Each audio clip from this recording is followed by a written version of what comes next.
Voici une ville étudiante en plein cœur des cantons de l'Est et d'une nature omniprésente avec ses gorges, ses forêts et ses montagnes.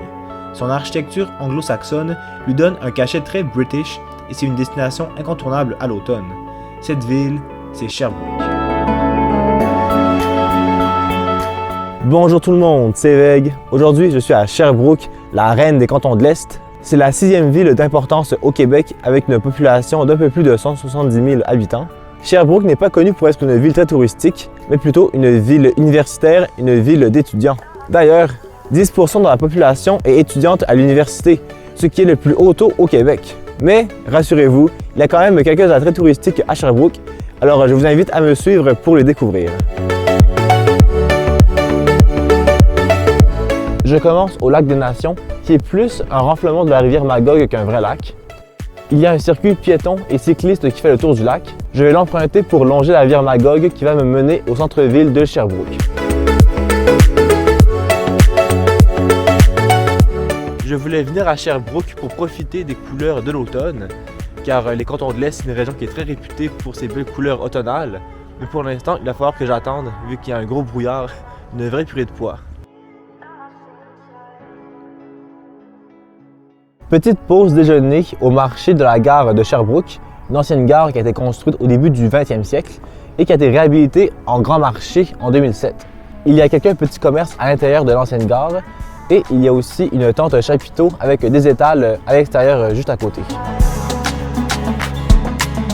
Donc là, après ma petite pause déjeuner, je continue de longer la rivière Magog, mais elle est devenue des gorges, les gorges de la rivière Magog.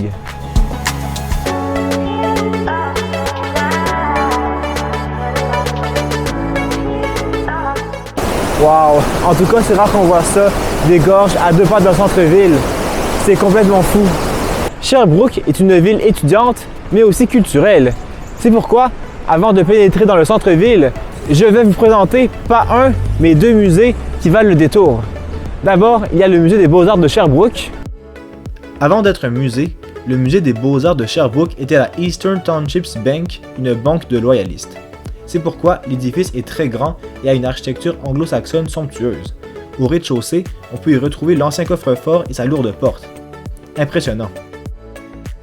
Cette banque a fermé en 1991, puis le musée des Beaux-Arts s'est installé ici en 1996. Au niveau des expositions, l'exposition temporaire que j'ai visitée, Eclipse, est un regroupement des œuvres de l'artiste Richard Max Tremblay. Entre présence et absence, la vision de Tremblay porte ici sur la représentation du caché, du vrai et du non-vrai, de l'obstacle qui empêche de voir. L'exposition permanente Couleurs manifestes propose une sélection des œuvres de la collection du musée qui font ressortir l'intensité des couleurs par son pouvoir d'interpellation, de transmission de sens et de symbolique. Et puis, il y a le musée de la nature et des sciences de Sherbrooke. Le musée de la nature et des sciences de Sherbrooke présente une exposition d'animaux naturalisés et regroupés de manière scientifique, un peu comme un musée d'histoire naturelle, mais on fait vite le tour. Il y a une exposition temporaire sur la bioarchéologie, une discipline scientifique sur la résolution d'enquêtes judiciaires et criminelles à partir de preuves archéologiques, et finalement un court-métrage immersif multimédia à propos de l'évolution des paysages de la région de Sherbrooke est présenté à l'entrée. Bon c'était 2 musées bien sympas, mais étonnamment, j'ai préféré le musée des Beaux-Arts. D'habitude, je préfère plutôt les musées d'histoire naturelle, mais là, je pense que le fait d'être tout seul dans les expositions et donc d'avoir une guide interprète à moi tout seul, ça m'a vraiment aidé à apprécier les œuvres qu'il y avait. À présent, c'est temps de mettre le cap sur le centre-ville.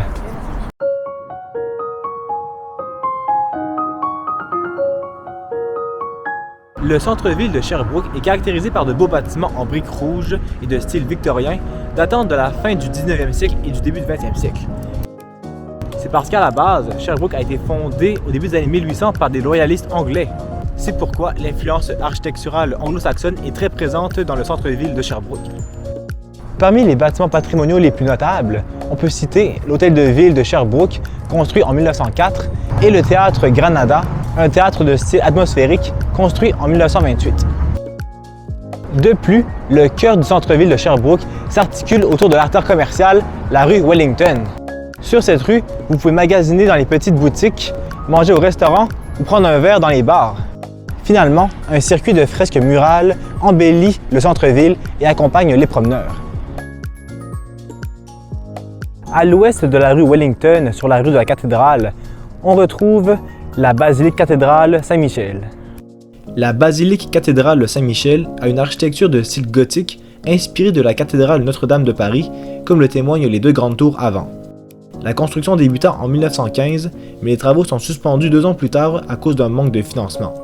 L'édification du monument reprit en 1956 et se termina l'année suivante, mais la direction artistique fut modifiée entre-temps. C'est pourquoi la cathédrale Saint-Michel ne ressemble pas tant à celle de Paris. Le décor y est plus sobre et les élévations sont simplifiées, avec une hauteur maximale de 52 mètres, mais l'architecture gothique demeura.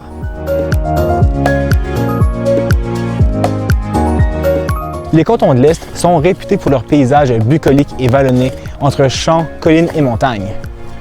Alors ça tombe bien, car à Sherbrooke, à seulement 10 minutes du centre-ville, il y a une petite montagne, le mont Bellevue.